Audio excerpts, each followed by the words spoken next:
Remember how I be telling y'all, if you hear somebody knocking on your door or you hear somebody's voice but no one is home, never open the door? Scary story time. And this story this time is actually not my dad's story, it's my friend's story. She's also Haitian and she wanted to share her story with you guys. So when her family was supposed to come to this country, coming from Haiti, they kept it a secret. And this is actually a common thing because even with me too, when I was coming, it was an absolute secret. Nobody knew but me, my dad, and my grandma, and my uncle. And my uncle was a pastor. Well, is a pastor. But the reason for that is people are jealous and people will do anything to stop you from where you need to be. When they see you prospering and it's not them, I've seen it happen so many times in Haiti. Anyway, so that was the case for her and her family. At the time, it was her and her brother. And when I tell y'all, it was an absolute secret. Nobody knew they were coming to America but the people living in their house. It was literally top secret, which is why it was shocking to her mom when she got a phone call from a church member. Mind y'all, they weren't even that close. Like that church member, it's not like they were like best friends. It was just somebody they went to church with, and she actually lived very far too. Now, there was this lady that they knew, that everybody knew was a lugau. But it wasn't their business, you feel me? Like that's the lady's problem. That's her, she do her. Anyway, so the mom gets a phone call from the church member, and the church member tells her mom, I had a dream and I know that you guys are leaving. You guys are going to America, but so-and-so, the lady that's a lugau, does not like that.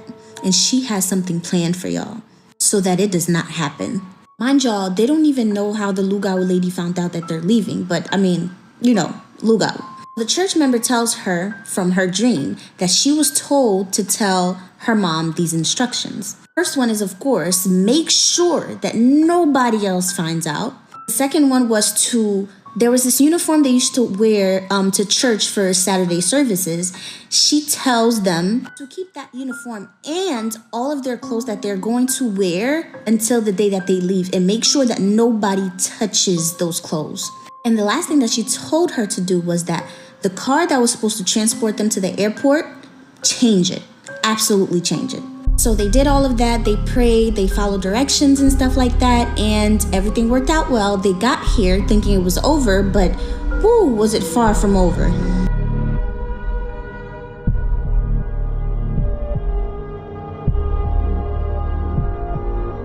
Okay, so in the last part, I almost forgot to tell you guys that part of the directions that they were supposed to follow is to the kids, like, not just the kids, but everybody that was leaving was not allowed to leave the house at all until they left, because of what the lugau lady was planning, which is called an expedition. And my friend didn't know how to translate it, and I also don't know how to translate it. So if you're Haitian and you know how to translate it in English, please comment. Now, before we completely fast forward until when they got here, let's backtrack just a little bit. So a month before they came, my friend's mom had a dream, and it was basically like the house that they were gonna live in. It was somebody showing her around the house and showing her the neighborhood. Okay, now fast forward. They get here, and when they get here, exactly what her mom saw in that dream a month before is exactly how the house looked, with everything that she was being shown. So she starts like telling the kids, so the upstairs is gonna be here, there's a store around the corner, there's this and there's that. And my friend is like, how do you know all that? This is our first time here. So anyway, they settle in or whatever. But little did they know that the church member lady, has been trying to get in contact with them. Now, remember when I told y'all they weren't even close like that, so the lady didn't really have their number when they got here. So this lady is trying really bad to get in contact with them because something else came up. So it takes her a good couple of weeks until she finds a number and finally reaches my mom's friend again. So she calls her and she tells her she has had another dream. And this time, this dream is telling her that the person found out that they got here and they're really not happy about it now. And now she's like, oh, y'all think this is over? It's far from over. We're gonna get you from over there. She was upset that her original plan didn't go through and they actually got here. So my friend's mom gets the message. She gets off the phone. She talks to my friend and her brother and tells them to be very careful because they were about to start school. She starts praying. They even started praying in her house in Haiti too. So it was just like a prayer session. They were constantly praying just in case. So fast forward to like another week after they got that phone call. At this point, my friend and her brother, they're in school and their mom is home. And this had to be around like noon or whatever, right? She hears a knock at the door. She's home alone. Their dad is at work and the kids are in school. So she's like, who could be at the door at this time? She just got here. She ain't got no friends. But then she thinks, oh, maybe the kids had half a day and they're getting here early. She still goes like, who's this? And she hears my friend's voice and her brother saying, hey, it's us. But she asked that all the way from her bedroom because she was about to take a nap and she heard the knock on the door. So she goes to the door, opens the door, and no one is there. So her being tired, she's like, oh, well, maybe they went to the store. They'll be right back. So she closes the door and doesn't lock it, just in case the kids were coming back. But little did she know, the kids were still in school.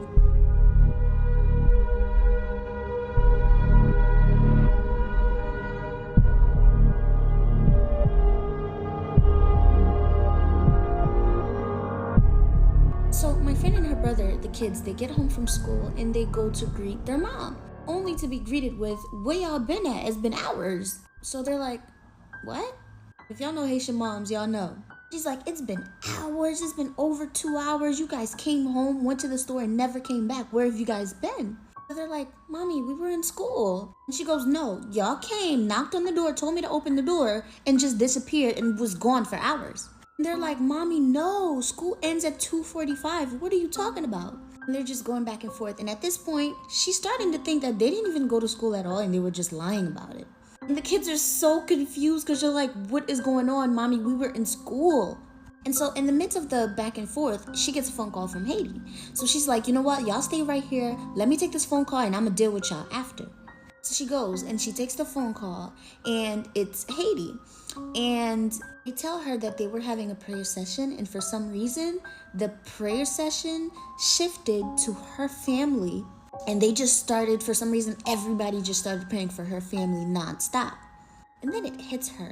She now remembers the church member that called in the dream that she had.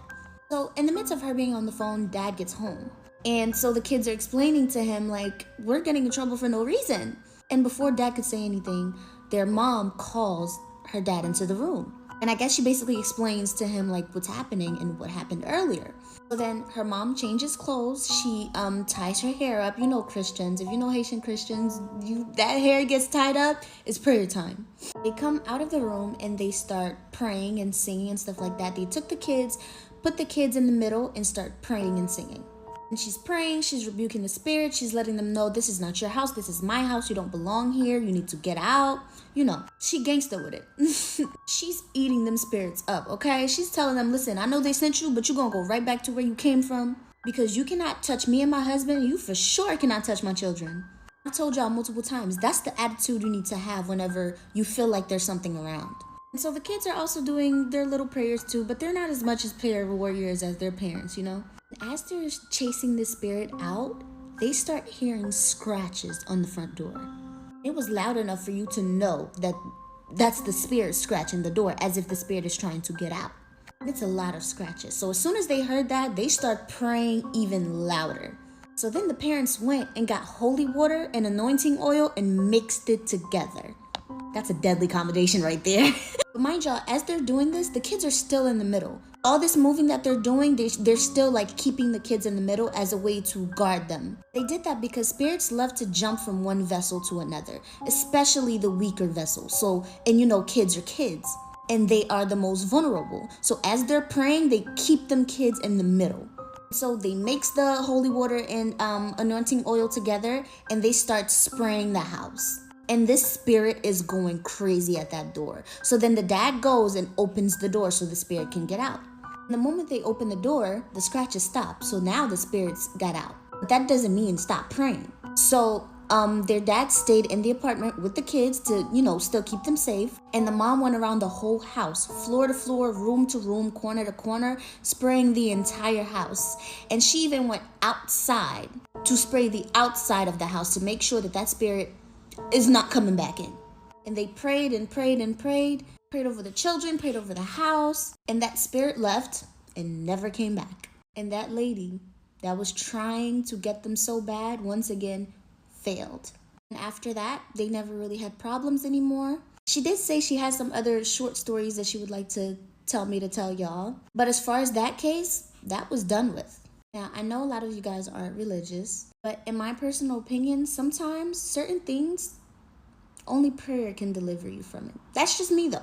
But that just goes to say, when you hearing voices and you're hearing knocks and stuff like that, you have to make sure, look through the peephole, look through the window, don't open that door.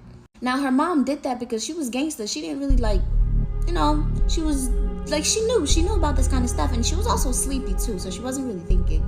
But thank God she was a prayer warrior, because that could have went left real bad.